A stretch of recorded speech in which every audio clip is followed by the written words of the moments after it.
What's up, y'all? Welcome back to Get High and Talk About It. I'm your host, Zismo, the shooter, What's good, Mike? and we got a special guest today, host. What's up, man? I'm only a little special. Nah, you on That's the what I like spectrum to for sure. hear. You're right. You're right. My bad. I rode the short Yeah, bus so to and from school. we we're coming out the woodwork with all kinds of guests. Unfortunately, Jethro is just like dead to the world right now. I think he actually went to bed early tonight because he does his Sunday service and everything every week. So, unfortunately, we're recording on Saturday, October 30th. Well, actually, it's 29th.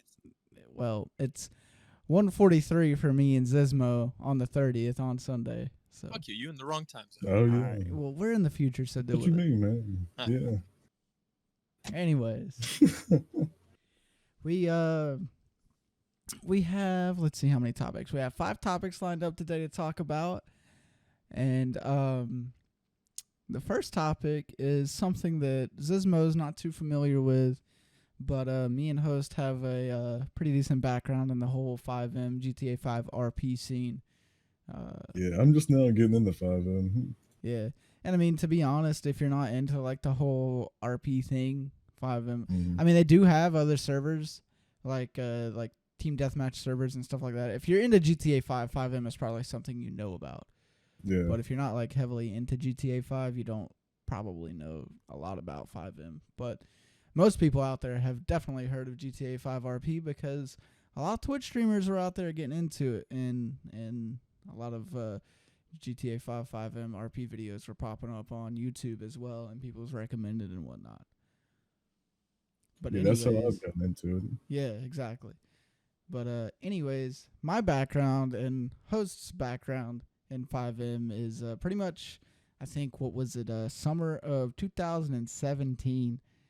I started my 5M server, and since then, kind of went back and forth with it and put it up for a little bit, and then it went down. We went up to another community, whatever.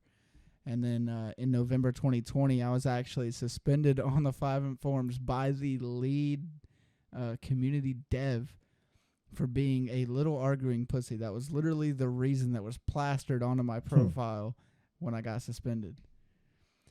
Really? And I tried to go in their Discord and get in contact with somebody. They literally gave me like the muted role, so I couldn't talk in the text chat anymore. So at that point, I was like, crazy. I'm done with the 5M community. It was a whole deal. And I ended up, I don't know, like a year later in 2021, finding their support email and emailing them about it. And then they were like, yeah, that guy's not even a part of our team anymore, so we're just going to unsuspend your account. I was like, oh, cool. Too late. Like, it's already Yeah, a been little late. done, But Not anyways, interested anymore. into the main topic. We're going to talk about Polecat324 and DOJ RP, which is his, was. I mean, it's still a thing, but it's not as popular as it used to be. But DOJ RP, his 5M community that he started way back when.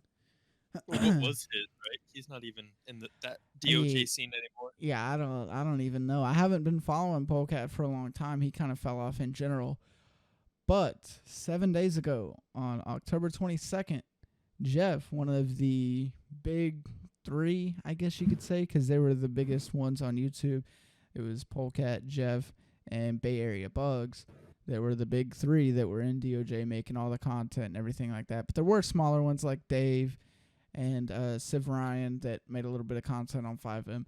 But it was mainly Jeff, Bugs, and Polecat, other known as Jordan. That's his government name. But they were the big 3, right? And Jeff came out 7 days ago with a video explaining what happened and what went down and why Jeff and Bugs left DOJ and cut ties altogether with Jordan, a.k.a. Polecat. So, yeah. Got some dirt. Oh, yeah, some dirt and a little bit of beef. Now, Jeff doesn't really necessarily, say that he hates the guy or anything like that, but he's just like, I don't want to associate with the guy anymore. or kind of be in videos with him or anything like that anymore, just because of the way that he was. Yeah. So I made a little outline on the topic just because I know that I would forget a couple of things. But basically, what happened is Jeff confirmed that around the time that they cut ties with Polecat and DOJ, Jordan, a.k.a. Polecat, was very combative, both inside the DOJ servers and on Twitter, to anyone who sort of criticized the DOJ community for being the way that they were on the inside of things. And a lot of people weren't able to see what was going on the inside because, that stays inside.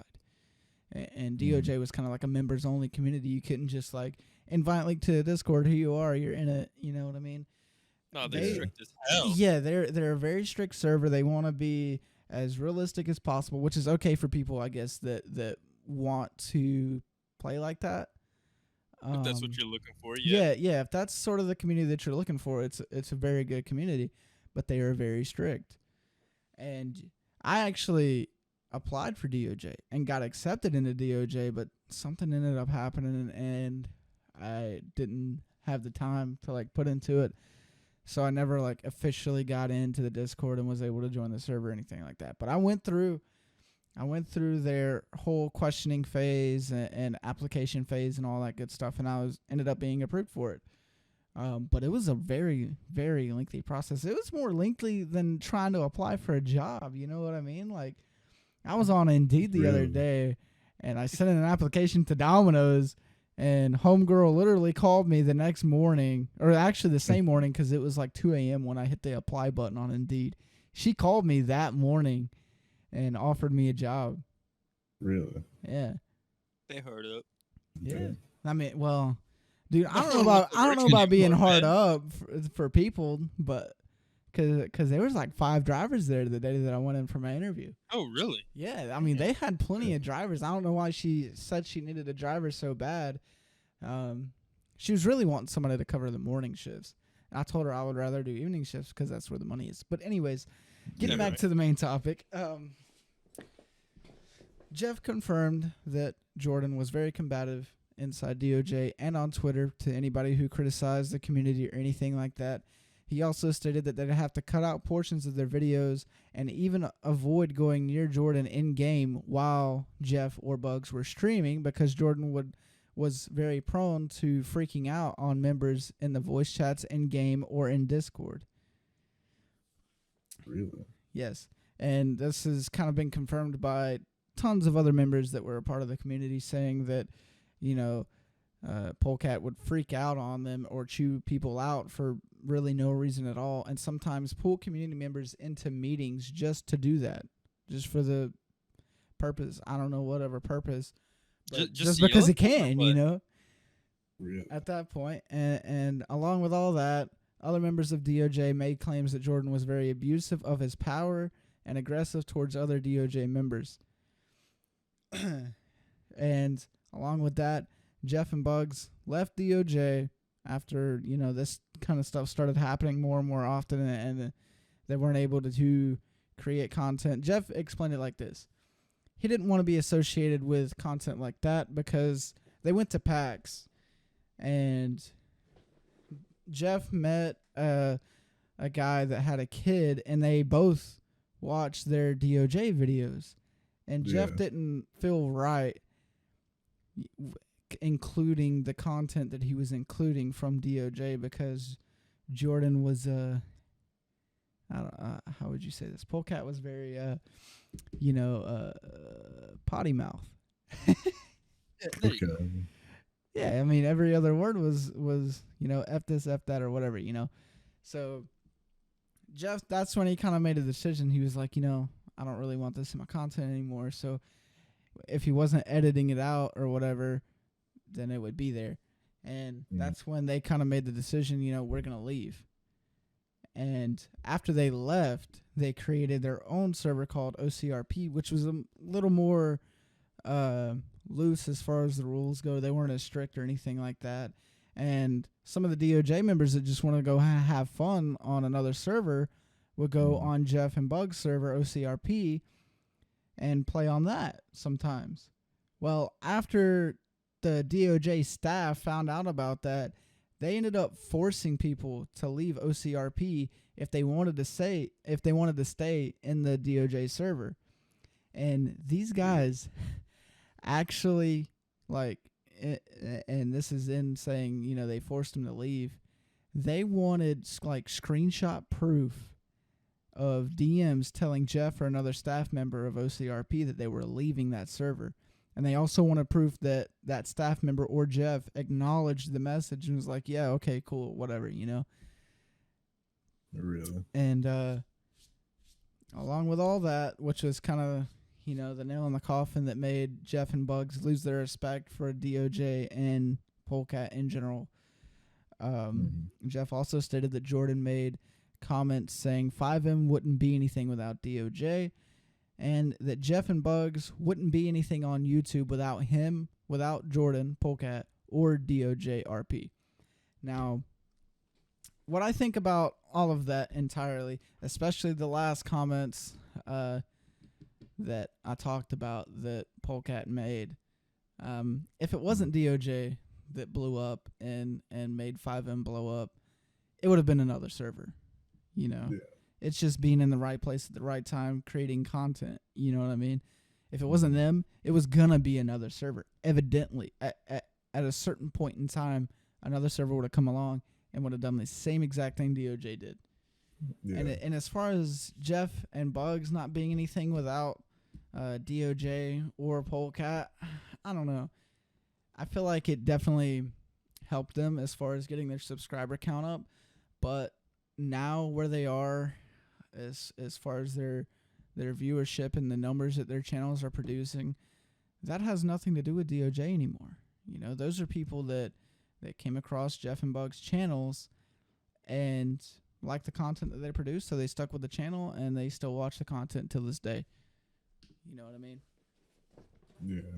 Yep. So, what do you think about all that, host? Because you have a bigger background than Zizmo, and I kind of gave him a little example about it, but I want to hear your thoughts about it.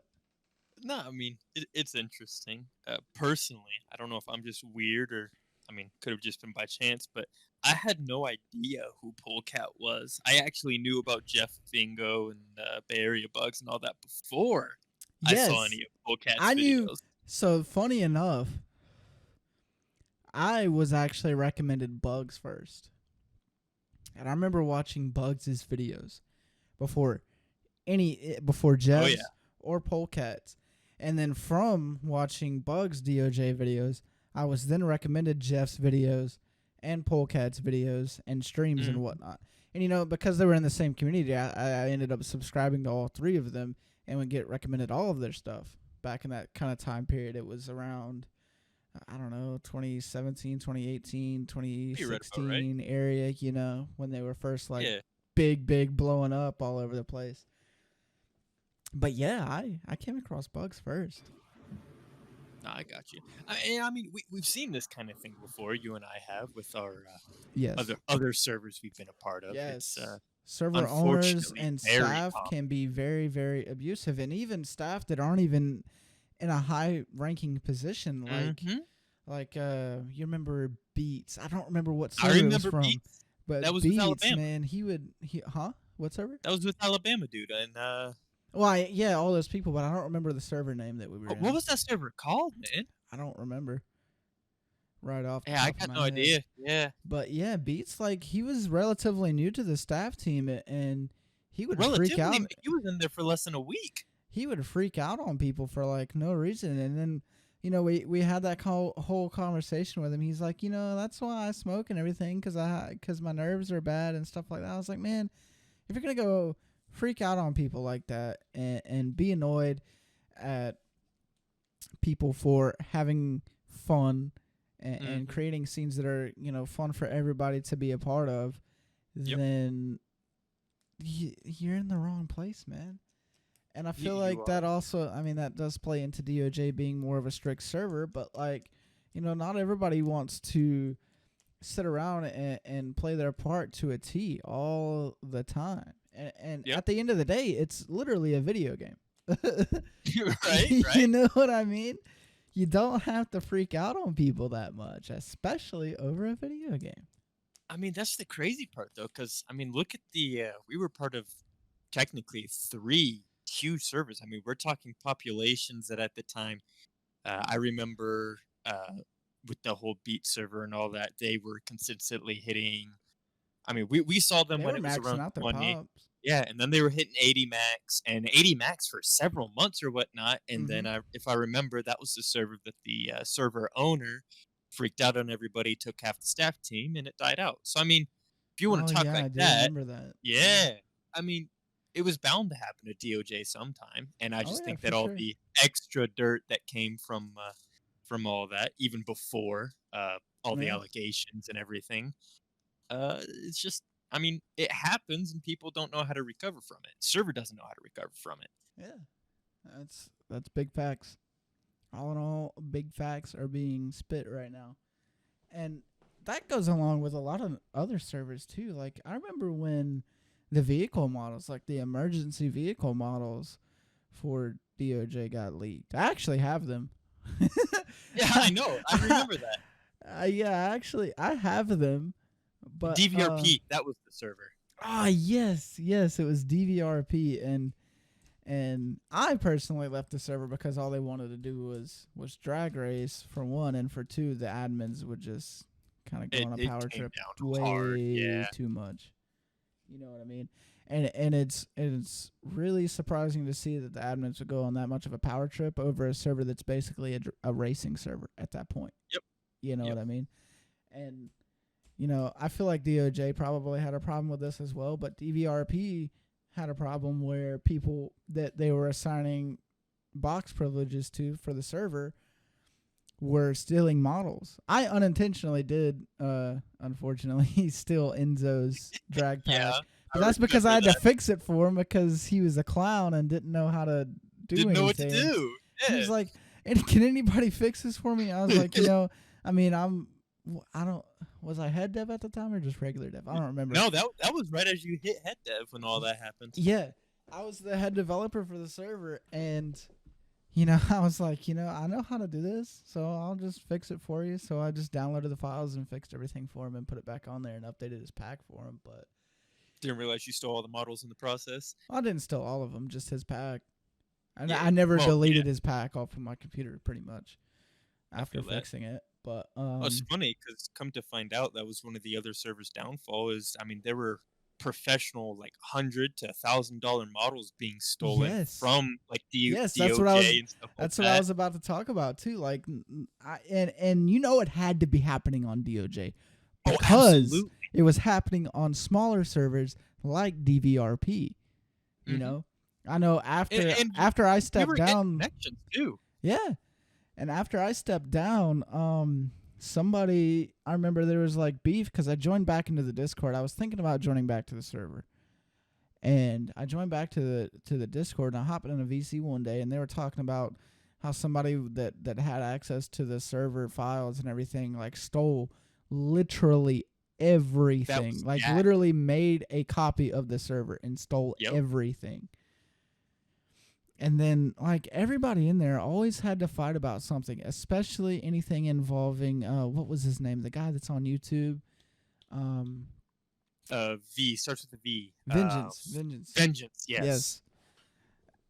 I don't know why, but people would always love to just, like, start fights with Vengeance for no reason.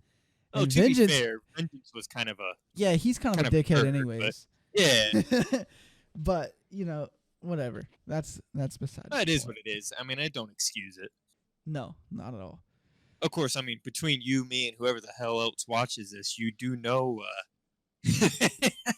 you do know who ended up copying the server, don't you?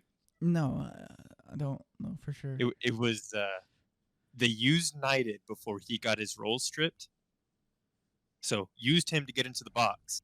And it went to Vengeance's racing server, the one he created after he was getting exiled. Yes, sir. No way. So Vengeance was the one that... It was Vengeance. He even streamed it the next day, and they get in and it's carbon copy of DVRP. Oh, everything. My God. So, yeah, people started doing some digging. Mind you, this was maybe 2.5 weeks before I left. Yeah. And they started doing some digging. They were reading through the files, and it still had what was his name? Not Knighted, the other. It was like the one good admin there that wasn't the owner. I can't remember his name, but it had his signature at the bottom of the mod file on the loading Was it initiative screen. Codex? It was Codex, Yeah. yes, Codex Crafting, Yep. and had his signatures everywhere on all the files. And Dude, that's how I they bet caught him. you there's still some because sometimes when I would edit code in some of the plugins and whatnot, I would Mm-hmm. add tags in there that was like edited by Shooter or whatever. I bet you there's still files in that server that he downloaded that have that in there. Have my edit tags. 100%, my guy. That's funny. That's wow. So His server's still up, by the way. oh my god. Of course it is. Wonder if I could like inside him, just be like, yeah, you need, another That dev? it ain't worth it. No, I kind of just want to. I don't want to inside him like that, but like I'll be like, you want another dev, and I want to look through the files and see how See close, what you got. yeah, how close they are, and even if They any of went my edited stuff is in there, because I know how I coded the resource Lewis too. Shit, Nobody else did remember all the police way cars that I you did. dude? Huh? All the police cars that you either bought or like custom made for DVRP. You remember all those? Yeah, I did some liveries too. Yeah, you and B-Dog had asked for them to remove it, and I remember going back like 3 months later, and they were still in there. Everything that I personally like full on made as far as the 3D models and everything goes, I deleted that when I left.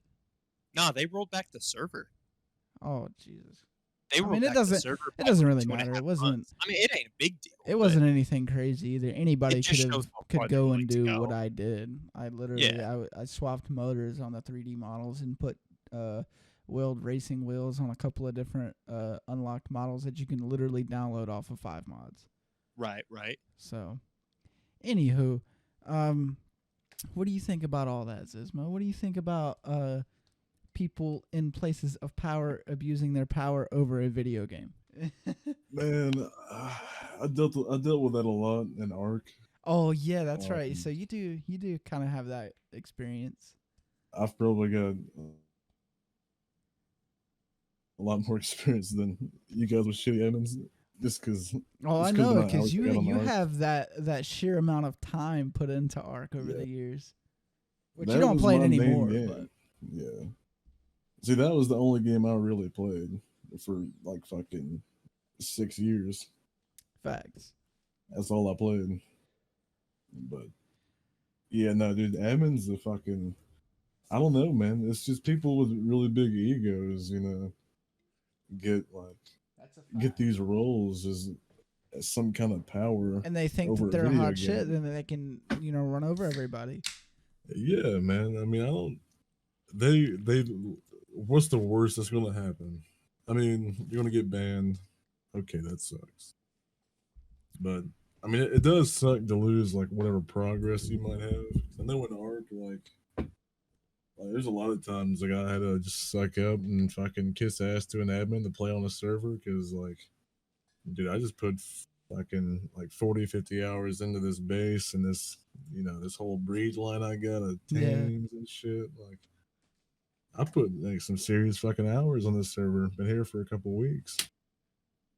But this admin's a douchebag and wants to. You gotta kind of work around that, Yeah, but like, I mean, I've been called into parties on Xbox and just bitched at and screamed at, and because like, I disregard one of the rules like that was just minimal, like really like useless. It wasn't nothing serious, like I mean, threatened to fucking ban me. Yeah. Huh? I didn't hear what you said. I said he breathed twice in half a second when the rules say you can only breathe once. Yeah, facts. That's the way it was on DVRP, man. Especially like with beats.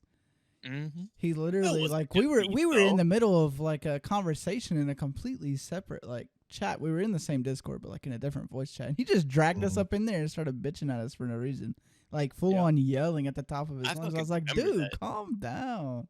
I can throw my headset on the other side of the room. It's like, nah, fuck this. I'm out. Yeah, facts. Dude, see, I don't know, like people on Xbox, like on Rust or like Arc, was super super serious. Oh yeah, they were Like the people, same in there's a these. lot of doxing and Oh well, I don't know like to that extent.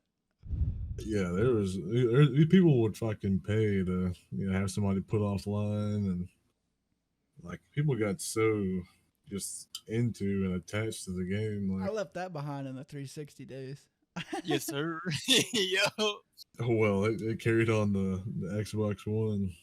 Well, yeah, and that's because of their party system being Yeah. booty cheeks and still like I don't remember the terminology for it, but you could pull IPs through party chat on Xbox One too, and I don't Oh know why yeah, they never fixed that. dude. All you had to do was look. There was a fucking website you could look up a gamer tag and it'd tell you the IP address and shit. Mhm. Yeah, because there's so many people, and people would just keep adding to the database. It's just a Yeah. database. People would be like, yeah, and people think that they're cool. It's not that hard to pull an IP off a Xbox party chat, and people like that. What they do is they pull the IP and they go on their database and they type it in and boom, and then submit the records to whatever the websites are. Right. Yeah. It's The ridiculous. hardest thing is like having to like trying to find something to do with it. Yeah, But some people will just fucking like pay for it. yeah. But That's fucking wild. I feel like if people like that, like I ran into a lot of people that was just so devoted to a game that they let their ego get in front of it and fucking Yeah, I mean just ruin the experience for themselves. and everybody else around them. Yeah. Mm-hmm. So I mean I understand how that is. I never really got that way. Like I knew when to cut it off. Like I'd quit for months. Yeah. Or just fucking like I quit altogether for fucking like a year and a half. I'm a year and a half clean, man. I ain't played Ark in a year and a half, man. got Crap, that nah, got that I ain't 1 gonna year lie. sober coin from Art. I might have watched a video Oh, or yeah. two on YouTube, but whew, I ain't relapsed yet. I ain't going Don't back. do it. Man. It ain't worth it.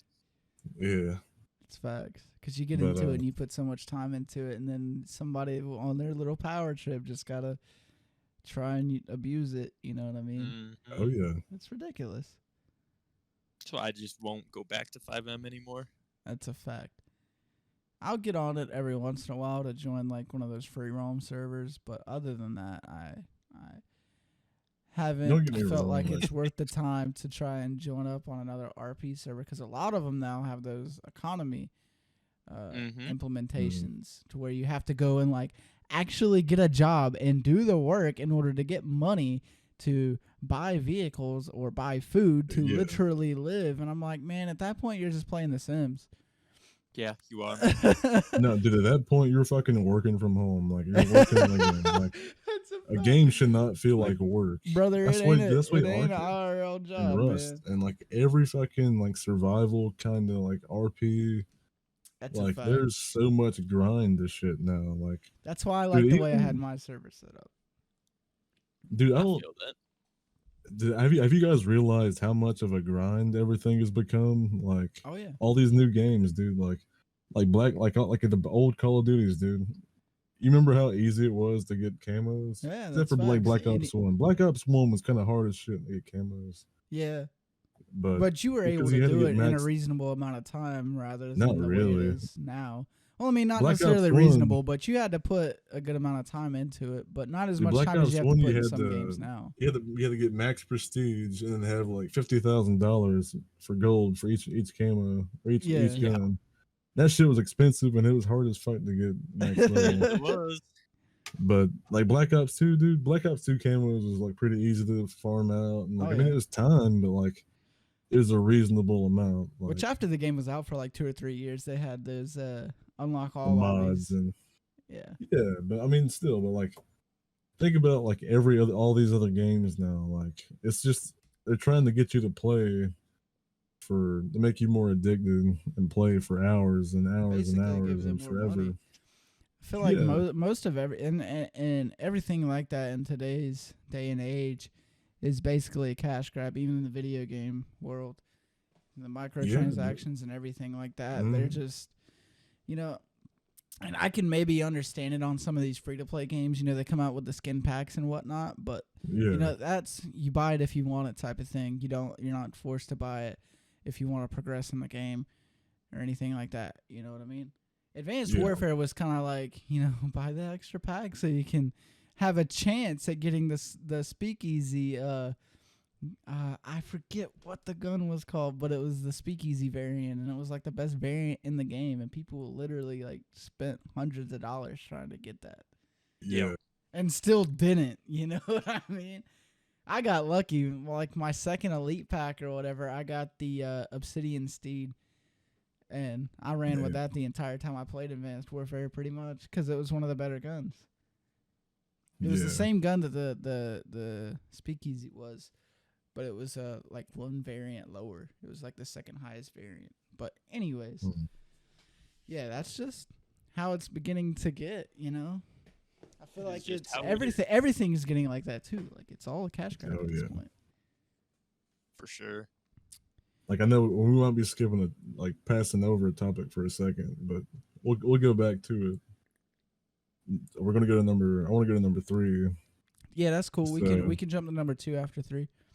So, you know that Modern Warfare 2 has skins and shit out already. Yeah. Like, that's going back to like the cash grab shit, dude. Oh like, yeah. You mean to tell me you just fucking took like what? Like most people probably bought the fucking premium edition. I did. Or the whatever it is. Yeah. So how much was it? Like 120? It was around $100 for the Vault Edition, which is what I got, and I pre-ordered it like months and months ago. But it came with the Cinder skin pack. Yeah. And it's not even for every gun either. It's from what I've seen so far, just looking through the menus, it's only like 3 guns. I might be wrong on that, but like it's not all of the guns by a long shot.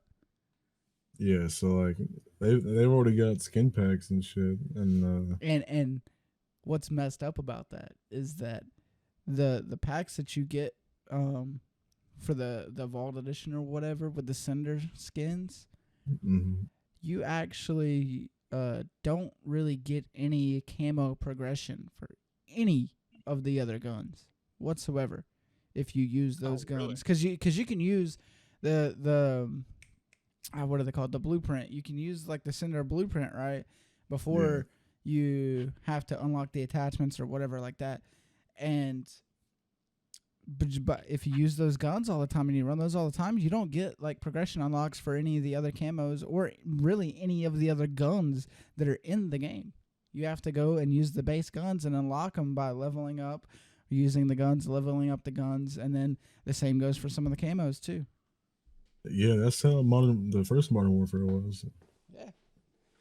That shit, it sucks, dude. Yeah, and it seems like the progression is going to be even longer with the new Modern Warfare 2. I can believe it. Dude, Vanguard was fucking ridiculous, I thought. See, because I never bought. I only played like Warzone. I only played Rebirth. Yeah. Just because, dude, I haven't really liked any of the Call of Duty. I like Modern Warfare when it come out. Yeah. It was okay. But it's never really been the same since like Black Ops 2 or MW3. Right. I don't feel like it will be the same ever unless they flat out remaster one of those games and literally like just update the graphics on it and leave it the way it was. It will never be the same. Dude, honestly, I think they would do that at some point, probably. You would, but they're going to add in fucking cash grab shit. Dude. Oh, they did. With Modern Warfare Remastered. Yeah. They did. They added in. I don't know exactly what they added in, but they added in like some sort of microtransaction junk. See, dude. That's literally like exactly how they did it too. They came out with the game and then waited a couple of months and then came out with the microtransaction BS. Yeah. I don't know. See, I remember they did that. They had skins and shit you could buy. Yeah, but I mean, they were what? There were nothing really. $5 per pack, and you would get like calling cards with it. And I don't know if you bought. Yeah, if you bought the entire like, what was it called? I can't remember one of the packs like right off the top of my head. But if you bought one of the packs, you would get that skin for every gun. Every gun in the game, you would get the skin. And if you didn't have the gun unlocked, you would eventually, when you unlock the gun, you would still have the skin. You know what I mean? You would have the camo. and you got like the calling card and all that good stuff, like the animated ones. Yeah, I remember I used to sign up for Call of Duty Elite or whatever it was. Oh yeah. To get the free skin that they had on like MW3 and fucking Black Ops 2. Yeah. Yeah. That was, dude, I really wish that there was like some way that they would fucking, bring that shit back. That's a fact. Like that was Without fun ruining it. times. Exactly. And then they had the map packs. They don't have DLC map packs anymore, from what I know. Yeah, no, it's all free because I guess that's how they fucking they suck them in. Yeah, it's like, oh yeah, we're gonna release maps and change some of this shit every once in a while, but hey, you gotta buy like every skin pack we put out, $20. Yeah, if you facts. if you want, and I mean like this, it's really nothing. It's just attachments and fucking like, and it's for one. It's for like one or two guns. Yeah, it's literally just like the AR, the sniper, or whatever the main gun is, and then one of the sidearms, and that's it. And maybe you get like special colored tracers. Yeah. Don't get me wrong, I've seen some that are like, they'll have like a cool skin, like a Snoop Dogg skin or some shit. Yeah, like a shotgun, a sniper, and a pistol or some shit. Okay, that's pretty cool. But still, that's like they put that as like $30 or whatever. Yeah, bro, I'm not going to pay. That's $30 fucking bucks for just one. Just so you can walk around in a video game looking like Snoop Dogg. Yes, like it makes no sense, dude. I'm not going to fucking waste my money on shit like that. Don't get me wrong, I have. Okay, I bought like the battle. That's on the people that buy it. I bought the battle pass because that way I can get all the free shit because I'm gonna be playing the game anyways. Mm-hmm. I paid $10. That's what I did, dude. I paid $10 when I first started playing. Yeah. Like the first season, like whenever Rebirth first came out, that's when I really started playing. I bought the battle pass, and with the battle pass, you buy it once, you get the fucking COD points to buy it again. Yeah. And honestly, if you want in-game items like that, then buying a battle pass is honestly the best way to go, because in most games, you get the in-game currency back that you would need to buy it for the next season. Yeah. Because I mean, like that in Fortnite, Call of Duty, and even in Rocket League. Oh yeah, but like sometimes I can understand $5, something like that, maybe $10 for as long as it's somewhat worth it. Yeah. But dude, to put something for fucking $30, like facts, just for a skin, I mean, like that's ridiculous, dude. You used to get like a fucking DLC for 20, like 4 maps, a fucking zombies map. You know what I'm saying?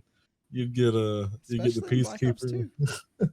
Yeah, you get that for $20. And I think it was like $25 or some shit. It would be so much better for the players and the consumers of the games if they would go back to the way they did it with Black Ops 2. You buy the map packs, you get a map for zombies, you get like 1 or 2 maps for multiplayer or whatever. And you get a skin or whatever in game, and it's all good in the hood. You know what I mean? I mean, see, if you didn't make it so, I don't know. If you put enough time into it and just throw it out there, make sure there's no, try and keep a steady anti-cheat. Yeah. Like just let the game run for a little while. Without fucking putting out another Call of Duty in 3 months. That's a fact. And I don't know if you have seen a lot of content or anything about how like Call of Duty development goes, but when they release the game, well, even before they release the game, when they're making the game, they actually set an end of life date when they plan to just drop the game flat on its face. They project when they're gonna make enough money to just be able to drop the game on its face and start releasing the next game, and then the next one, and then the next one. They make an end of date for it. They don't intend to let the game run for as long as it can. Oh yeah. But yeah, I guess I reckon on that note, do you have any thoughts on that topic, Mr. Host? Nah, I was gonna keep my mouth shut when you all were talking about how much money you were spending on DLCs and shit, man.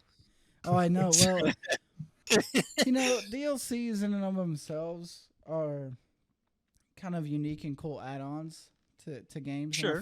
and I feel like you can justify spending $20, 15, and in the case on Steam on some of the games that you play, I know that the DLCs are like $5-10 for like a map pack.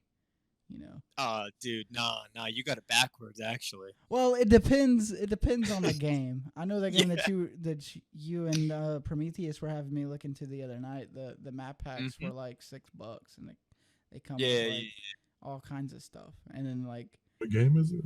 I don't even remember. Fuck, what game did we have you look into? Red Dragon, Red Line. Oh, fucking War Game? Yeah. Yeah, I got you. Yeah, the map packs and the vehicle packs on that game are like $6. Fuck, you get a lot dude, of content with it. Just today, one of my buddies was asking me, it's like on DCS, that simulator game that I play or whatnot. He's like, how much money, out of curiosity, have you dropped out of it? And I said, well, let me keep it real. I have all of a certain type of vehicle that you can get and you can buy. I looked at it, it's like $2,100. Jesus. Oh my god. What the fuck? Yes, sir. Oh, bro. Oh my god. I'm into it, man. But yeah, like if you're into a game like that, and in the case of DCS, like that game has been out for how long? Well, the game's been out for 2013. It hasn't been real quote unquote popular till the last 3 years or so. Exactly. See, DCS is the type of game that if you want to spend time on it and stuff like that, it's gonna last. Call of Duty isn't. That's not the case. It's done in a year, 2 years top. Yeah, Activision and Sledgehammer and the developers of Call of Duty have an end of life date set on the game, so they will discontinue development. They might keep the servers up, but they won't like drop major updates to the game anymore after a certain date. And then maybe 2 or 3 years after the fact, they'll drop all servers for the game. Yep. So, yeah, it's crazy that's the way it's going. But there are still games out there like DCS that have been released since 2013 that are just now gaining popularity that you can put your time and money into if you really enjoy the game. I feel like that's a little bit different with games that are gonna last. I think it's crazy that we let games like COD and other similar publishers, ultimately we let them get away with it. We buy the game every year it comes out. We look forward to it. We keep up with all the streams and all the updates about it, stuff like that. We allow it, but on the same hand, they're exploiting it. That's a fact. And especially in Call of Duty's case, it's literally like the same concept at its core. It's literally the same game at its core, but just reskinned with better looking maps, better looking characters, more guns. Yeah, new gen graphics, shit like that. When in all actuality, all they do for the guns is slap a different model on it and change a little bit of code for the fire rate and the damage per round or whatever, and that's it. That's all they have to do in the back end. It's got to be. Which that makes it sound like it's easy. It's probably not that easy, but relatively easy from a game making standpoint. Not having to build something from the ground up. I know there's still a lot of work into it, but a lot of it is just copy paste, man. Yeah, the core concept of Call of Duty has been copy paste for years and years and years. Yeah. Maybe not the models and skins and the engines that the games run on. No, but what whatnot, the game is. Yeah, at its core, what the game is, it's virtually the same thing. What are you gonna say, Zizma? See, they tried to change that with all the with Advanced Warfare with the jetpacks and exosuits or whatever. Some people liked it, some people don't. Yeah, me personally, I didn't really care for it. Yeah, and a lot of people didn't, and I feel like if they would have dropped something that the community would have rather seen around the same time, then the community would have been split, and people that wanted to play Advanced Warfare that liked the way that it worked out would have played it, and people that didn't would play the other game that they would have dropped. Yeah. Alrighty. Well, now that we've talked about that for a little bit, we can move into our next topic, which is Oh yeah. who wants to The go worst first? driving experience. Yeah, your worst driving experience. Who wants to go first? Well, what counts as a? I don't really have a driving experience, but Well, I mean, not I have necessarily like I don't know, just like something that pissed you off while you're driving. You know, like people cutting you off or whatever. Like, what's the worst thing that has happened to you while you were behind the wheel or even a passenger? well, you know my passenger story, Oh, and yeah, I know that one. I well, don't fill me in. for those who don't know, I was hit by 18-wheeler when I was 18, right before my 18th birthday. Um, going down the road, I looked over, I seen the headlight, and before I could say anything, we got hit, spun around, spun and spun, and fucking got drug and smacked into the barricade. Oh damn, dude. Yeah, luckily I didn't get hurt too bad, but I got nerve damage and shit in my spine, Yeah. fucked up shoulder, neck. I got pretty fucked up, but I got a lot of PTSD of driving and shit Yeah, from it. yeah, and that was like especially apparent when you were first getting your license and everything, man. Oh 'Cause yeah, I remember riding with you, and you were like kind of sketched out a little bit, you know. yeah, dude. I'd have panic attacks. Like I still do. Like when I like see, I haven't drove in a while because the car's been messed up. So I've been only time I go anywhere is to fucking gas station. Yeah, It's just right down the road, you know. No biggie. I go there fucking once or twice, 3 or 4 times a week. I don't know. Like I go there a lot. But I was going to a job interview, going to Easley, yeah, going into town, you know. And dude, I was having a panic attack. Like I had been on the road in a yeah. while. Since it's been so It long, was yeah, like it was like just starting driving again. And yeah, I get pretty anxious and yeah. It kind of puts you on the edge a freaked little out. bit. Yeah. And that same day, dude, I just got done the interview and I was headed home. And you know where on 123 where you turn at that Mexican restaurant, Los Amigos? Yeah, yeah. Yeah, okay. Talking So about I'm like on turning the other side there. of the fork over there. Yeah, yeah. I'm turning there. I'm in the wrong lane. And cuz I was nervous and shit. I don't know why. Like I wasn't thinking and I got in the wrong lane and I had my turn signal on. And I was in the middle of turning and I'm watching my back mirror, my rearview mirror, and the fucking this car behind me, dude, is like, I mean, Right on top of you. speeding up to Yeah. get like in between, and like I mean honking and like trying to get by. And dude, I had to fucking swerve over and like I almost lost control of the truck. And cause I'm going like 45, Yeah. and yeah, no, I was pretty pissed. Like I might have followed that bitch for a minute.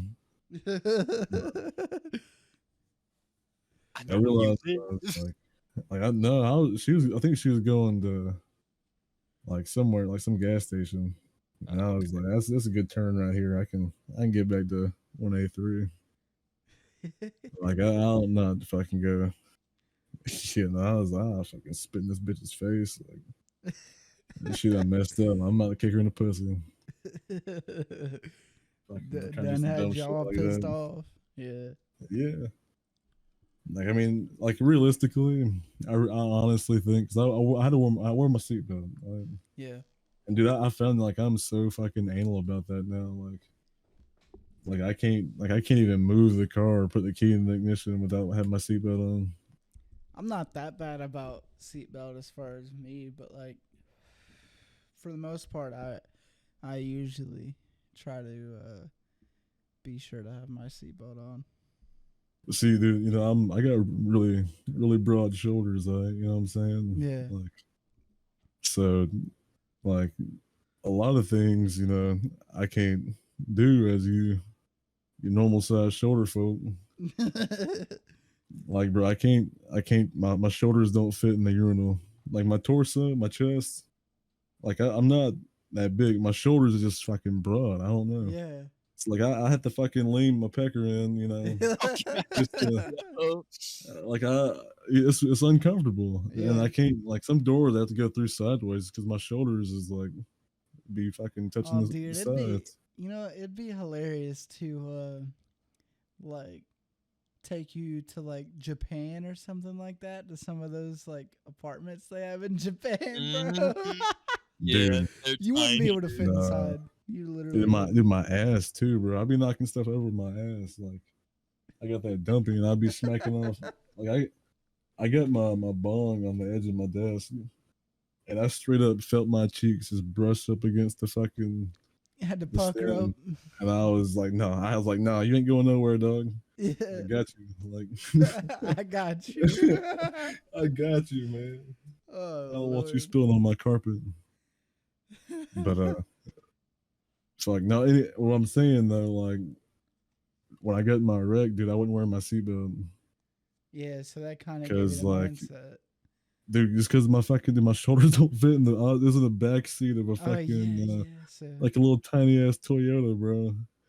Dude, dude, I'm telling you, bro, this was like a child's seatbelt.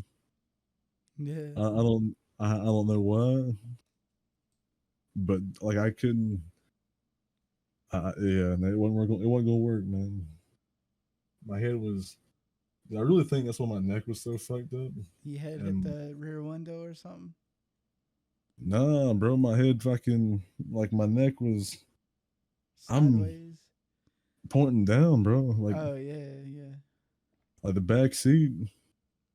Like I'm a big dude, man. I'm all crunched up in the fucking back seat, like Andre the Giant, like the big fucking monster toddler. I got this baby face. About to hop out there and go fucking goo goo gaga, bitch. Okay. I Uh, like that. but nah, man, like fucking when we got hit, like the dude, the chiropractor told me my neck did like the top of my spine did like a whip and got stuck. Oof. And now I've grown like a fucking another fucking vertebrae, it seems like, or some shit. Jesus. Like, yeah, I need to get that shit looked at. It'd be hurting, but Yeah. That'd be costing money. yeah, no, see. They told me I got it's pretty much like sciatica, Yeah. but it's the top part of your spine. Okay. Instead of like sciatica goes down to your legs Yeah, and it's like all in your lower like your back. hips Yeah. and yeah. Mine goes is like in my fucking shoulder blades and my neck, my Yeah. shoulders, like even into my chest. That's Like horrible. fucking sucks. Yeah, I ain't ever been in an accident like that. But what's your worst experience as a passenger and or driver or both, Mr. Host? Man, you don't want to know the answer. You know I get up to some shit with what I do and where I'm at. Yes, but for those who don't, Okay. Yeah, I don't know. Um, Enlighten me. yes. I want to know. I probably shouldn't go with one of the hardcore stories because I mean, Well, we can. how about this? If you I'll stick keep around it. after the podcast is done recording, we can Yeah, talk a yeah, little bit. yeah. I'll keep it Uh, for lack of a better term. I'll keep it within our own country. Yes. Hell So- yeah, brother. so America. I do stuff, right? I've been known to work with certain agencies and militaries and law enforcement agencies and all of the above. You talking about the LGBTQ? Yep, those guys. Yeah, probably them. Nah, Antifa. I gotta say, one of the it wouldn't be one of my craziest, but one of the just most dumbfounding ones to me. when I'm doing some of this shit, I'm driving a big ass truck. Right? I mean, we're talking bigger than a deuce and a half, and Yeah. we're traveling through Phoenix. For people who don't know, I'm down in Arizona, and Phoenix, Arizona, capital. Okay. So driving through like middle of Phoenix, middle of the city one day, and we're traveling pretty hot. I mean, to the point we're running some lights because we're on a deadline. We gotta make it there, otherwise, we throw everybody else out of whack. And so we're driving through fast. We got lights, we got escorts, we got everything else going on.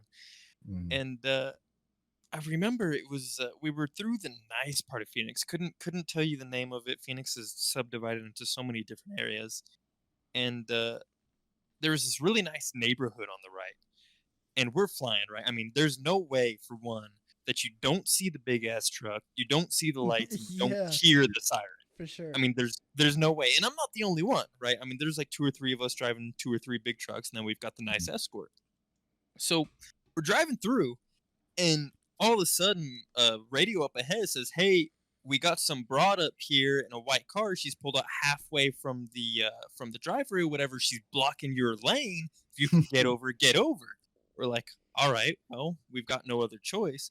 So we go to see if we can move over, but just so happens that for some fucking reason, in the left lane, there's three semi trucks stacked in front of each other, Oh my and god. they ain't wanting to give us any room. And I mean, we tried everything, mind you. We get typically about half a mile to a mile's notice. And Yeah. during that time, we're probably doing, it's 25 there, so we're doing 45, 50, cruising through the streets. Yeah. Mm-hmm. And so we're throwing the blinkers on, we're throwing the cars with lights over into the next lane to get them to slow down. And they, for some reason, they did not want to move for whatever reason it was. And I remember we come up and we see the lady who's blocking our lane, who, for some apparent reason, by the time we got there, did not decide to go. I don't know if she was trying to go into the oncoming lanes for us or what. But we get up there and she sees the lights. She has to, because she backs up out of the lane. But after the patrol cars pass her, she tries to gun it. Mind you, she's in some fucking like 1998 Honda Civic with no balls to speak of. And she tries to gun it, pulls out right in front of the lead guy. I'm in the middle, so I don't get to do it. He plows through the front end of the car. Oh, Really? And if you don't know about those Honda Civics, they aren't a unibody, and their chassis is a little bit different. Where, okay, long story short, he hit the front end of the car that the engine bay was separated. yeah. God damn. And I remember we got into a little bit of shit for that, but they ended up kind of being like, "Oh, okay, well, yeah, she was in the wrong. I think somebody had a dash cam or someone that kind of saved our ass there." Anyway, okay. so that's one of them. That's the kind of stuff we get up to in that. That's wild. See, I have never been in an accident. Knock on wood. But like, Yeah, not Well, neither have I. I've only seen people. yeah. Well, there you Well, okay, Well, depends you- on your definition you of were- an accident, actually. go. Well, you were kind of like a third party, kind of involved. You know, For that one, yeah. I've Oh. kind of been in that sort of situation, but it wasn't like anything major, like multiple vehicle accident or anything like that. I think the only thing that I've ever been a witness to like that was some girl was in like a I don't know what it was. It was like a Toyota Camry or something, just a little sedan, you know. Mm-hmm. And it was middle of the night. Me and my dad were coming back to the house, and we kind of see this car's coming in the other lane, like the oncoming lane, and just a 2-lane regular road, and we're coming up like, how would you say it? Like converging, like she was about to pass us in the oncoming lane, right? Gotcha. And all of a sudden this deer runs like in a flash right in front of our truck, right? And we don't hit it, but it was like really extremely close. But the other car was like a little bit closer. It was around like the exact same time like the front ends of our vehicles would meet, right? The deer barely gets past us, but gets plowed by this girl in this Toyota Camry or whatever she was driving, just a little sedan, you know. And I looked back because I was passenger, and I looked back out of the rear window of the truck. All I see is nothing but smoke, and you know, from her headlights and like the reflection of her taillights and everything. You can just see the smoke pouring from the vehicle. And then all I see is the deer like flop over in the ditch. And I'm like, oh my God. So we turn around and go back to like see if she's okay, right? And we get over there and the front of her car is just destroyed. The whole front end's like pretty much gone. It's all crumpled up. The deer ended up rolling up onto the windshield, completely crushed the windshield. And I guess the way he was angled or whatever, it was a buck. But the way he was angled, he just kind of like rolled off the passenger like A-pillar, you know, and just rolled over into the ditch, dead on impact, you know. Damn, that's crazy. And we ended up talking to her, and she had never been in an accident before. All the airbags in the car deployed, and my dad was like, you know, it's really good that you didn't try to swerve or anything, because that's how like accidents based off of animals running out in the road. That's 90% of the time what happens is the people try to swerve and end up colliding with another vehicle. And she didn't. She just like stayed in her lane. She probably didn't see the deer because, like I said, it was pitch black and we barely saw it in a split second. And she plowed that deer, man, and it messed up her car. And she was like getting emotional and crying and stuff. And we ended up helping. The car was still running somehow, and we ended up helping her get it pulled into a parking lot that was less than a quarter mile up the road, or less than an eighth of a mile up the road. And you know, we stayed with her for a little bit till the tow truck got there, and she had got in touch with whoever she needed to get in touch to, and we left. But other than that, like, I've never really been involved in any sort of accident. And the furthest, like, the only other kind of experience that I have is just, like, road rage, you know? Like, mainly me getting pissed off at other people. Because, like, some people are idiots. Like, today, man, I was pulling into the Dollar General up the road from me. I had to go get some milk for my mom because she was making chicken and dumplings, right? And I get in there, and this dude is in, like, I don't know what that year model is. It's the, like, the square body type Jeep Grand Cherokee, right? Gotcha. And he's in it, and he's got a trailer on the back of it. And I didn't see the trailer until after he pulled off, but like he was speeding through this parking lot at the dollar store, and I was coming in, and he almost hit the truck that I was in. And I look at him, I'm like, what is wrong with you, bro? And I just keep going. I pulled up into the spot that I was going for, and then he just like steps on the gas, and I look in my mirror, and he's got a trailer on this Jeep like piled up with like logs, like freshly cut logs from a tree. And I'm like, dude, what are you doing? But like, it's just stuff like that I see all the time, basically. I feel that. I've never really, aside from like that, the worst sort of accident that I've ever been in was on a 4-wheeler. And actually, Zizmo, you were there for that when I flipped that Suzuki like 4 times. Yeah. Damn, dude. Which I got thrown from it so far that like it didn't even touch me while it was flipping. But, yeah.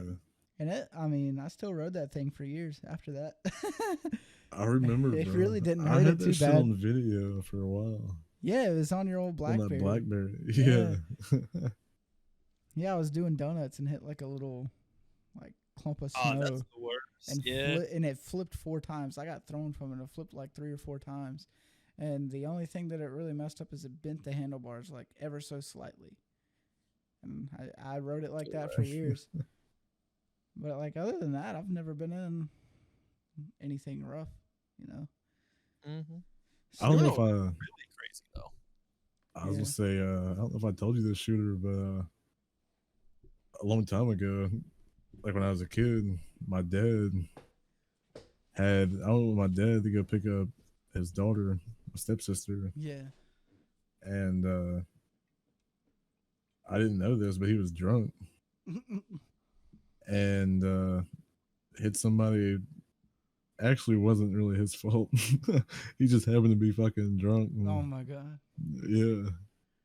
Which, see, I don't think he was actually drunk. He just was over the legal limit. Like, he could Yeah. handle his shit. Kind of like 'Cause, Ron dude- White in that special he did where he's like, "Officer, you want to see drunk driving? Come on, get in the truck. I'll show you some drunk driving. That's a proper test." Yeah, Yeah. seriously. Like, I genuinely feel that way. Like, I would like, some people can fully function like that. yeah, which he had to because he was alcoholic. Yeah. But yeah, no, we fucking some dude was pulling out of his driveway, backing out of his driveway in the dark, and God. yeah, we were going down some fucking road. This is when we lived in Georgia, Oh, okay. and we was actually coming back from somewhere in here, like Clinton, I think. And yeah, somewhere we fucking we got in that wreck. So, and fucking, I mean, it was in that Blazer we had. I don't know if you remember that. No, I don't. That old Chevy Blazer with the champagne color. No, I don't remember that. It got stolen.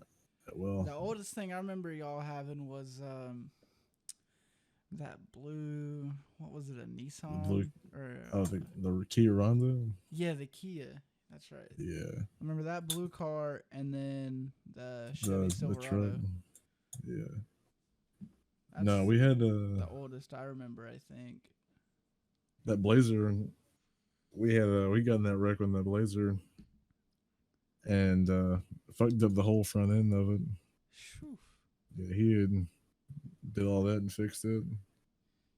But anyway, that Blazer had gotten stolen. We was at the beach, and like straight up, we come back and did not even realize it was gone Oh my god.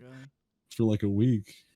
And then we was like, we had asked Grandpa to bring it back, and he was like, "I ain't got it." And we was like, "What the fuck?" But apparently they left the key in there, and I'm like, "Y'all are just fucking stupid, anyways." Like, yeah. but you know, it got stolen, and the FBI had called my mom and was asking her questions and shit, and she had to go do a like some kind of like statement about how Dang. she didn't have anything to do with it being stolen, and So it was like involved in something then. Dang. yeah. So did y'all ever end up getting it back? Yeah, we got it back, motherfuckers. We had some like it was a fucking decked out, like 'cause my mom had it. Yeah. So my mom had like some fucking speakers in there, you know, nice radio. Yeah. Had it fucking jacked up, you know, nice wheels and shit, Yeah. and like chrome little caps on the tires, like on the air tube things. Yeah. And the motherfuckers stole all the chrome shit off of it, and Oh my fucking god. the radio and the speakers and shit. Motherfucker took the cup holders. I wonder if it like went to a chop shop that was like involved in a bust or something. I don't know. That's wild. Yeah. Then I seen that guy get hit down in Greenville. Yeah. That crackhead. We was coming back from downtown Greenville, or no, Cherrydale. We was just pulling in the Berea by where the Kmart used to be. And like we were driving down the road, and then I was like, "Yeah, that dude looked like he's about to cross the road." Like, he looked like an idiot. And I started looking in the rearview mirror, and that motherfucker ran across the road and got hit by a car and like flew up in there like fucking like 10 feet. And I was like, "Oh my god, what the fuck?" Yeah, facts. Yeah, I ain't never Yeah. even anything like that. I ain't never seen. Anyway, Shit. I seen some shit when I was in Spartanburg. We seen dead. Me and Jason seen dead bodies on the, like, still in the car. that's. Ooh. Yeah. Yeah, I didn't even see nothing like that. Out in Oklahoma, my aunt was talking about because they not only do they like scrap cars and stuff, but every once in a while the local sheriff's office will need like a car towed or whatever. Mhm. And her son will tow those cars most of the time. Yeah. And they got a call one day for a Dodge Charger, a white Dodge Charger, like a 2014 Mhm. model, in a Dollar General parking lot. And what ended up happening was they didn't tell him at the time, but when he got there, that car like stunk, like horribly bad. Yeah. The way they was explaining it, like you could smell it from the outside with all the doors and windows up, you know.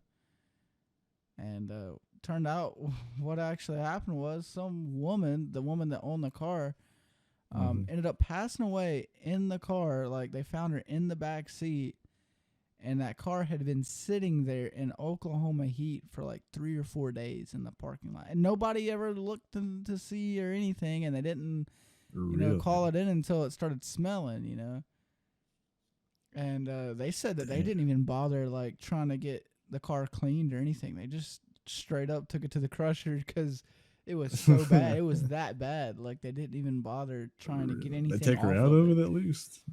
Oh yeah, no.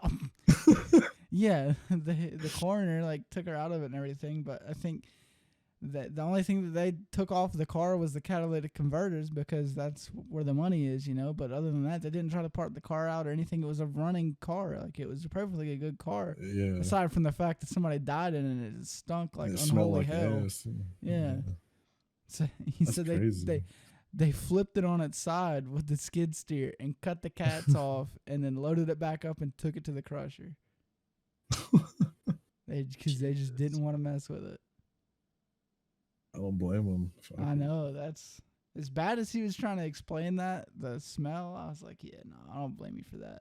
Dude, the smell that me and Mama was telling you about with the dog Yeah. the other day. Dude, that was I'm not gonna lie, for a minute, like I honestly thought that She found like it had to somebody run through dead my or head. something. Yeah. And I thought it might have been like grandpa or some shit. Like Larry been on a Yeah, he's been on a little tangent. that's a fact. I was saying like He's living like Larry, man. he living like Larry.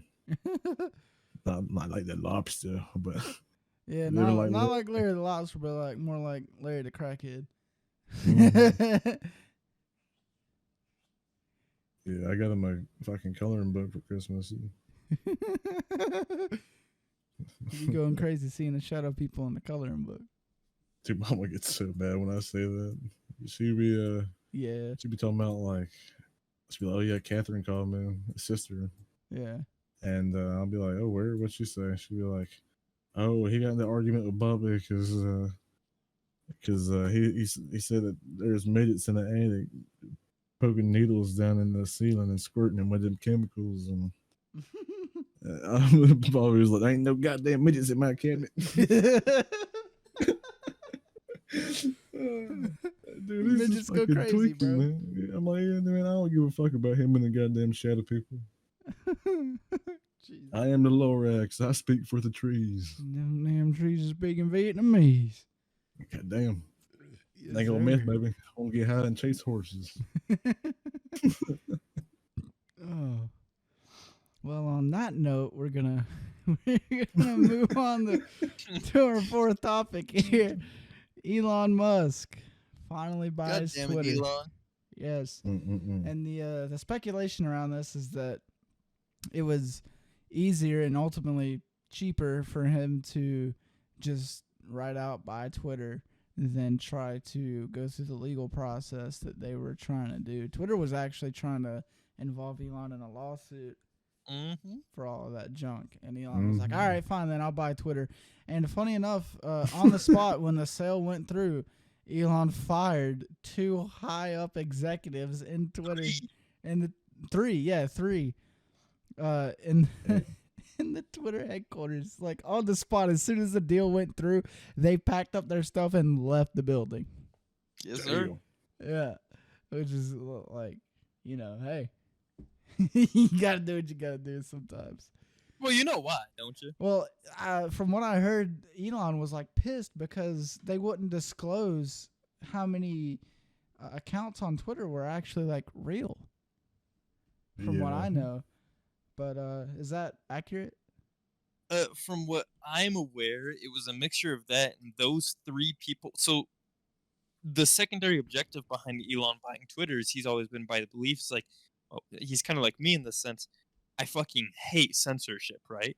And we both Yes. know Twitter is heavy on censorship Yes, for and certain people. yeah, See, yeah, it's a double standard.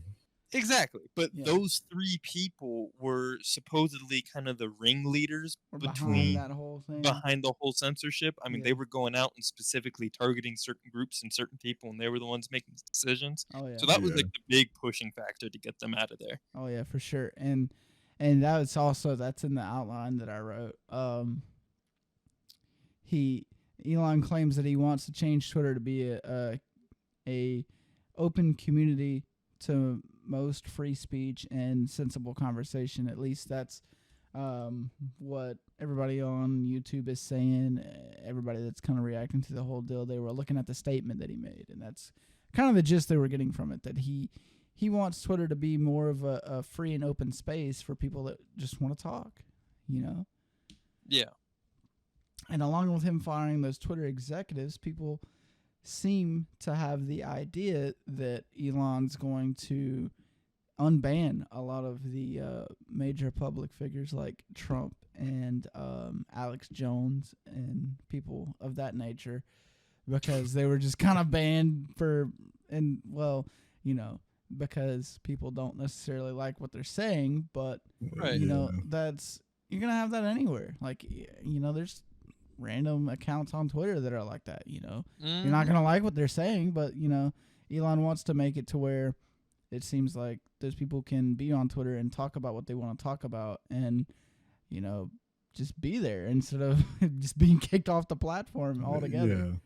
Yeah, he wants to draw a very fine line in between what Yes. is free speech and, I mean, he still has his values for like straight out harassment where people just being, Yeah, and that was another point that he radical. was. Yeah, that's another point that he was making in his statement. He wants to add a lot more moderation to Twitter, the platform. Yeah. He wants to set up a group of like a whole bunch of different people from a different bunch of groups. And Yeah, he was calling it. I remember in the statement he made, he called it a council, like a moderation council. That he's it's like trying to no get decision together. will be made without going through them. And that's honestly probably the best outcome for the whole situation. I think Elon buying Twitter could possibly be a very good thing. It's definitely probably better than the people that were running it that got fired. So Yeah. I mean, I'm gonna keep it real. I think everybody should just get behind the fact, people who are, for example, complaining about Elon Musk buying it or they're worried about whatever. I don't think Twitter as a platform is going to change so No. drastically as to what they're claiming. I don't think that's going to happen at all. No, I don't think it's going to have a drastic change necessarily. I think Probably it's going to be the within same 3 weeks cesspool or that it some already is. shit. Exactly. 3 weeks, everybody's going to forget about it because Twitter is Twitter, It's and going to there be ain't pretty much nothing. the same thing. Maybe more moderation to it, but I feel like it's all in all going to be the same exact platform with a little bit more moderation as far as like outright hate speech goes and stuff like that. That's blatantly against terms of service on most platforms out there. Exactly. I mean, hey, I'll bite my tongue if I'm proven wrong or whatever. But yeah, same. I don't believe that'll happen. No. I'll keep an open mind to it, but these people are kind of going above and beyond, saying, "Oh, well, he's just going to ruin this platform." And no, I don't think so. Oh yeah. He seems to have the passion, and this is in his statement what he said. He originally made the inquiry to buy Twitter in the first place because he wants to make it a decent community for everybody to be a part of. Yep. He called it somewhat of a what was it, like a town square, I think is the word he used. And that's not necessarily a bad thing, but it might not necessarily be a good thing either, depending on it's kind of a double-edged sword. Yeah, at that point, and most social media is anyways at that point in time. But I don't know if he'll necessarily go through with the whole unbanning bigger celebrities and people like Donald Trump and Alex Jones. I would like it to happen. I would like it to happen because honestly, since Trump got banned, he made Truth Social, and I made an account, but Truth Social is literally like a one-off spin-off of Twitter, except they have like truthisms to everything they call, like like instead of saying retweet, it's called retruth. And I was like, I saw that, and I was like, brother. It there. And the app, like if you download the phone app, make an account or whatever, like the app in and of itself looks so much similar to Twitter. Like as far as like scrolling through your feed and whatnot, it's so similar to Twitter. It's just got like their own little twist on it, which, I guess you can do that within the law, but it's at that point it's easier to go back to Twitter, man. Oh, it absolutely is. Yeah. And see, honestly, I don't use Twitter. Like, I'm not I don't either. Very social person like that. I don't agree with putting information on all my information on the internet. Yeah. Like, I understand that people do it, and every once in a while I will. Like, I'll post something somewhere. Yeah. But like Twitter just doesn't seem like it seems like you have to be somewhat active, Oh yeah, you definitely like. And go ahead. I don't really care for that. Yeah, I don't either, because they suspended my account due to inactivity. Yeah. Funny enough, like, and that's kind of ridiculous. Like, it's my account. If I want to get back on Twitter in a year, then I should be able to do that without having to confirm that I still want to be on Twitter. Yeah. Like, I logged into it to tweet at some ordinary gamers, Mudahar, about a crypto scam that was on YouTube. Someone was live streaming like a crypto scam on YouTube, and I was gonna tweet it at him just to see if he would look at it or whatever. And I wanted to log into my account, and they were like, I couldn't even refresh my feed. I couldn't even look at my feed. I had to like. Really? Yeah, it was so ass backwards. I had to like do 2 or 3 different things before I could even go and get my account straight, look at my feed, and by the time I was done with all of that BS, the stream that was on YouTube was already over. I was like, I literally did this for no reason. Yeah. I hate when I do shit like that. Yeah. Hopefully that changes. A lot of people, some ordinary gamers specifically, is talking about how he's looking forward to see what the new terms of service is gonna bring forth whenever that comes out for Twitter. Yeah, you know what would be pretty interesting? What's that? If they did a Twitter gaming. Oh, you think so? I don't give them any ideas, man. They already like have you can do like live streams on Twitter and stuff like that. Yeah. So, they might. I don't know if they'd be able to compete with like YouTube and Twitch, but Twitch, I'm just saying, man. Is on a downhill. I'm trying to foresee that. Yeah, that's true. I mean, hey, it might. I don't know. I feel like if he was to implement more of the free speech type of thing and stuff like that, that could be a viable platform That's what I'm thinking. To go that way. But at the same time, I feel like he wouldn't be able to compete with the sheer amount of what's the word I'm looking for here? Just the sheer amount of backing and the back end of like YouTube and the way that their algorithm works and everything like that. Like Google has been doing this for so long, and they don't do YouTube just to gather the money from it or anything like that. Google in and of itself is an ads business. Okay? Sure is. So whether or not you know it or not, Google actually is one of the biggest ad providers for just about every major company, website, whatever, that's on the internet. Any ads that you see on most websites out there are provided from Google because they have that information collection. And if they pin your browser ID or whatever, your IP address, if they can pin that to the website that you're on at that specific time, they can recommend you stuff in the advertising, that you might actually look at. And sometimes I look at that like it's not necessarily a bad thing because they kind of moderate it and keep out the majority of the scams. Granted, not all of them, but the majority of the scams they do catch and they do kind of blacklist. And, sometimes the Google ads actually point you in the direction of something that you were looking for in the first place, Yeah, like the car I just bought. Exactly.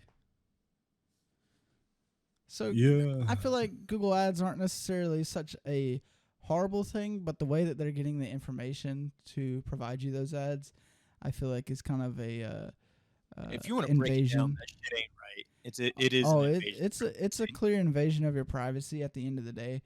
But at the end of the and- day, what part of us living in this country isn't? I mean, there's so much yeah. going on that Exactly. we just let slip. It's tally it all up. There's you a know, lot as- going on that people don't even realize too. Like Yeah, exactly. you Oh, yeah. mentioned Edward Snowden to like your average Yup. Joe on the street, and a lot of people Who the don't even hell is know. that? Yeah, and a lot of people don't even know who he is. Mhm. And then you He go was the guy explaining that, it, and you kind of open their eyes. Was it the CIA he worked for? CIA, NSA, all of it. Yeah, Yeah, I he worked think for he like was. everybody.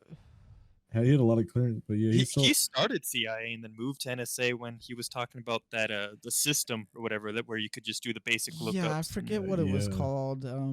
Some like really cheesy name, to be The honest. shit they still use today. Yeah, I don't know. And I mean Yeah. it's really spooky, the type of stuff that he says that they were able to do, and of course, like, you know, Well, you see it. NSA now. I mean, and CIA are gonna Mhm. deny all of it, but like he was high up in there. And, you well, know, not even anymore though. I mean, there's people like me, for example, some other people I work with. We can access that shit on a. I mean, okay, take just a general law enforcement agency standpoint, right? Oh, They yeah, have that system in all their cats. Yeah, That's what it they do. is. They can. I mean, yes, okay, it might be more oriented towards past convictions or records or stuff like that, Yeah, but it is they have off access the same to it. network. Yeah, Yeah. it's all from the same system, and all they got to do is put in like your name and your birth date. Most of the time, that's all they need, or even like your driver's license number. That's all linked in the same category Yeah. under It's you all in you. the database. Exactly. Yeah, it's wild how all that kind of ties together, and people just don't know. You know, people have no clue. Which, to an extent, you kind of have to have that kind of information. You know, Yeah. like a lot of good comes from it. Yeah, as far as keeping criminal records and stuff like that, I feel like that's especially a good thing. But Yeah. as far as them like being able to have the ability to spy on literally anyone they wanted Anyone to at that lives any time. inside of the country, even people outside Yeah. of the country. I was in gonna all say it don't honesty. matter outside of the country too. Yeah, anybody they want to, they can literally probably find like that, unless you're like completely off the grid, living homeless on the street or something. You know. Mhm. Now that's when they send me in. I'll find you either way. Exactly. But like you would literally have to. There's a guy on YouTube talking about it. If you wanted to completely like fall off the edge of the planet, in order to do that, what you would have to do is ditch everything that ties you to your real personality, your real name, everything. He said the only way that you would actually be able to call anybody or get on the internet or anything like that is, Mhm. in all honesty, what he said, in all honesty, what you would have to do was get a black market device, steal a device, a phone or something from someone else, and use their phone as if it was your own, and then, you know, turn it off or whatever, or ditch it and then do it again and just steal in order to kind of stay off the grid like that. But even then, like, even then, we can still. if you keep man. if you keep in contact with the same people, and they're gonna be watching that, they're gonna be able to I tell. mean, you want to know something really? The true way is just to ditch everything and like go live on somebody else's land in the middle of nowhere that you have never had any ties to whatsoever. Yeah. Mhm. I got you something real interesting with that is What's up? some of the training and shit that we do for tracking people. I mean, we have to be prepared for very Pretty high much any level. situation. Exactly. There are ways we can track people if they were completely off the grid by tracking dollar bills. You know, people always say if you want to go off the grid, no credit cards, no debit cards, pay cash, coins, whatever only. We can still track that. All we need to do is find one coin or one bill that we can confirm some sort of an ID, which would be forensic. So a forensic piece or whatever. And then we start tracking the general location that was found in. And remind you, each dollar bill is labeled, right? Mhm. It's got its own sequence. It has to be. That's how the government does it. Yeah. So with that, it's tracked with every location that it goes to. So as soon as we find a hit that, okay, you've touched this dollar bill, start tracking basically common sense from, okay, where was the last place we knew this person was? Where Yeah. was this spent? And where are other bills being found? Mhm. And that's just another way we can find you. I mean, yes, it's a very small piece of the equation, but there's no way in this country anymore where you can completely hide yourself. There's always someone somewhere who knows how to do something. Yeah. Or at least someone somewhere that knows where you are. Because Exactly. I mean, even as far as tracking you in that extent, like you could presumably have someone else like go get your stuff or whatever and do dead drops or whatnot if But you it's really wanted another to get spooky connection. with it. But at the same time, you still have to go out of the area you were staying at, connect with this person or do the dead drop or whatever. And at that point, you're probably on some sort of camera recording wherever, whether it be like street cameras, red light cameras, ATM No matter cameras what it is. from, Yeah. across the street or Yeah. whatever. They're going to get a spot on you either way. Hmm. Like if you move from this spot in the middle of nowhere, there is no possible way that you can go completely off of the grid in this country without and live, unless you're farming and you have a water source or whatever. But It comes down to you have to be you know so careful at that well, point, regardless of that, you know, with okay, take technology and everything we have, and of course, over the years, humans being humans, we evolve and adapt to certain scenarios, Yeah. and the people who have been doing this for a lot longer than I have, they've got it down good. Yeah. And they explained it to me once, like, okay, when you're looking for someone, when you're tracking for someone, yeah, they can go into where they're living just completely just dark, right? Yeah. Where they may not even be spending cash. They don't talk to anybody. The land they're living on, the person doesn't even know that they're there, right? Yeah. Again, yeah, it kind of sounds like a fairy tale or a movie, but there's always a way to find somebody. Someone somewhere Oh slips up. We're human. It's how it happens. yeah. They said break it down like this, right? So the government, for example, or the people who are looking for this person who's gone dark are only going to keep looking for as long as it's relevant. Yeah. The only reason why most people are off the grid for as long as they care is simply because we don't care. Yeah. They are either not a threat, they don't have any information we want, or their person is just not interesting enough to go find them. Exactly. And that's why they live off the grid. That's Uh-huh. why they have no connections to anything. Yeah. And then, I mean, even if you are like a high value person at that point, like it's inevitable if you're staying in the same place for any sort of period of time, even like more than a day, more than a few hours at that point.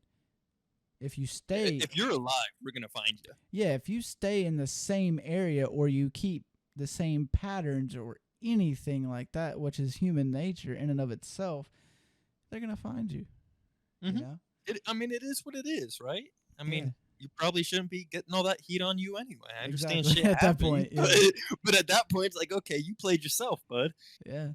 And I mean, like, even you gotta if you're farming or whatnot, you have to have tools in order to do that. You have to Mhm. have crop seeds, whatever. You have Gotta to get them somehow. eventually go out or either meet a person to get said materials, Right? and you're gonna And you leave a you're gonna get footprint. I mean, spotted. it is what it is. Yeah, there is a footprint. Not to Either way you mention look at it. fucking tracking 101. Big thing is there's always at least one person who knows where the person Uh-huh. you're looking for is. So you just 9 gotta times find out of 10, either yeah. exactly. You gotta find that person or the person you're looking for. One way or another, you're gonna come across a general location of where they are and eventually them. Yeah, and especially like the way that satellites are a big thing now. Dude, our satellite and drone tech that we can use, like our drones, right? You picture a drone you can go buy even from a fancy ass drone shop, and I mean, there's drones out Yeah. there that are $20,000 and $30,000. Oh yeah. Our drones are around the $200,000 to $500,000 mark. Yeah. I mean, you're talking in excess of, I don't know, 128 times zoom, 4K Yeah. quality, Gen 4 thermal, stuff like that, controllable up to like 25 miles away through Yeah. terrain and shit. It's crazy what we have and how far we're willing to go. Yeah, and I mean, if you have a general location on a person, it doesn't take that much to, look at satellite or fly up a drone over a given area and find somebody like staying out in the middle of the woods with the thermals. Even just a helicopter, man. I mean, Yeah. I live over here 5 minutes away from the U.S.-Mexico border, and the amount of times we're having to throw a helicopter up, where you got Border Patrol, they have their trucks that actually have these beautifully awesome cameras just on the back of them that they can deploy. They sit like 20 feet up in the air or whatever. And I mean, they always say, I mean, the coyotes is what we call them. Yeah, but the people guys that are leading, transporting. Mhm. Yeah. They do, admittedly. They know their shit. They know how to get somebody from point A to point B generally undetected. But we have found, especially within the technology, I'm trying to think of the word, basically the increase in technology, not so much the better technology, but the more we've been able to get our hands on, so we can get more people with that technology out there. Yeah. That increase within the last 5 or 10 years has been drastic to the point where, I mean, it's obviously on a daily basis that people are coming across the border, Oh obviously. yeah. And it's obviously on a daily basis that we're finding these people, so we're pretty well evening it out. It's just, Yeah. it's crazy what people, us, Border Patrol, other agencies, what we're able to do. For sure. That's wild. Like technology brings a whole new play to the game.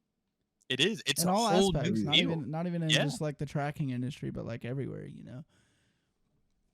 It's wild. Dude, a lot of people don't understand that, like Ukraine and Russia. Mm-hmm. Like it's pretty fucking massive. This is the first mechanized war the world is ever going to see. Yeah.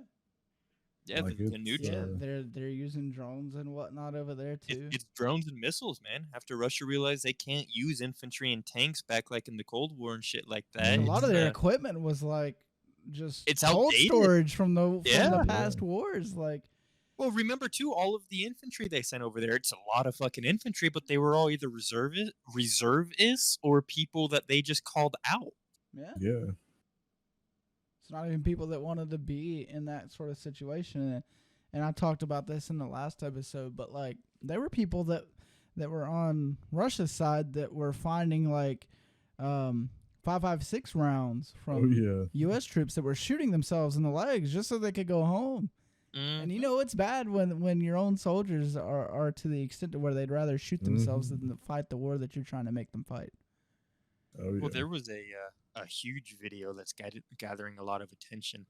People have to realize that even Russia's own military, they're, this is going back to censorship, like what we were talking about before, but their media outlets and everything, it is crazy. I mean, for the longest time, for like 6 months after the Ukraine war started, they were all being told, yeah, we're basically, this is Russia.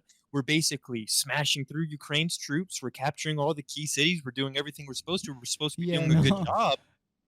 And then all of a sudden, well, there was a, can't remember who breached it or whatnot, but basically somebody poked a small hole into a single media outlet and it sparked a wildfire. But just today, there's a video of a entire Russian battalion on video during one of their ceremonies for the morning. Yeah. And they got up there, the commander of the battalion, with the entire battalion in tow, said that we no longer support Russia and we no longer consider ourselves a part of Russia's armor. We are exiling ourselves. That's good. I mean, that's, and you're talking a battalion, that's 1,000+ members. Yeah. And a lot of like, since the internet is so big and you can only censor so much at a certain point, people in Russia that are seeing what's going on and seeing what's really going on, they don't agree at all with any of it. And I feel like this kind of dips into what we talked about in the last episode as well.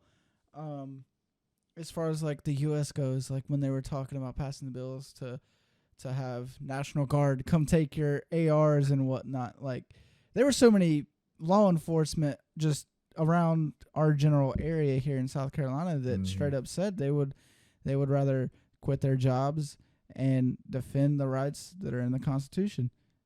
You know, Right. and I feel Well, like I mean- a good amount of the U.S. military would be the same way, and they just wouldn't do it. They would rather quit.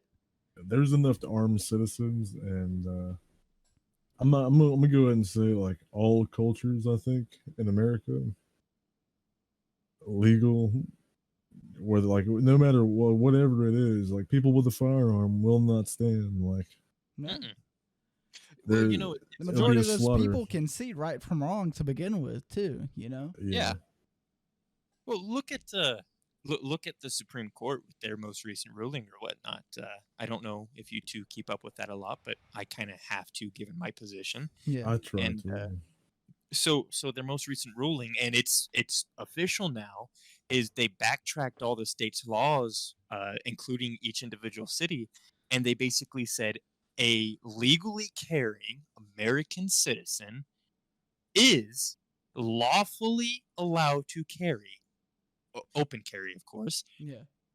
anywhere within the United States boundaries. Anywhere. This includes California, New York, Florida, all the places that were really heavy on it. Mm-hmm. And Mhm. as we're starting to see now with places like California, California is now going to have a really hard time enforcing their gun control laws, like on their what is it, their half hand grips and the small magazine sizes, Yeah. because they can no longer dictate or tell somebody that they can't carry a firearm. If somebody wants to go walk down the street with an AR-15, they can do that now. In California, can't say, hey, because you have a 30-round mag in there, we can confiscate your weapon.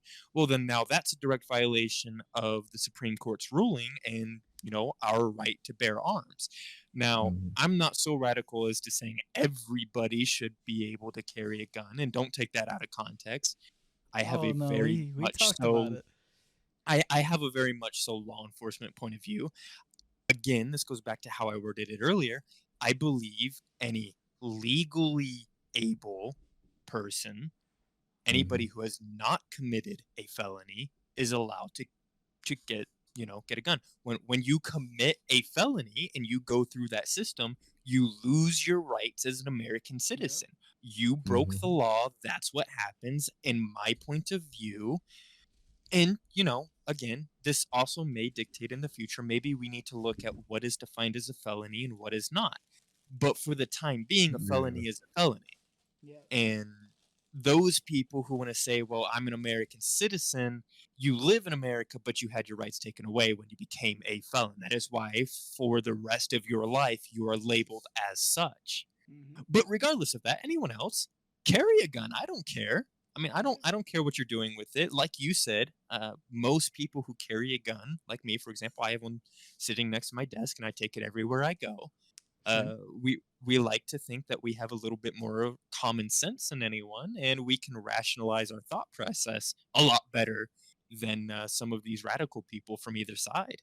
Yeah, Oh yeah. that's for sure. And we talked about we talked about that pretty. I don't know. It wasn't very super extensively, but we did touch on that in the last episode too. You know, I got you. And, kind of the same thoughts. I pretty much said what you said, man. I like if you are not a felon, like you, I'm hot as shit, dude. No, I got you. But like, it's like 3:30 in the morning. I've been fucking hammering back bowls, but Yeah. no, if you're as long as you're responsible and you're not fucking, you're not a felon. Yeah. Of You like aren't doing violent illegal activities crimes, with you it. know. Yeah, which I do think that there needs to be a rework on the felonies and I maybe think like, the line's just gotten so faded, dude.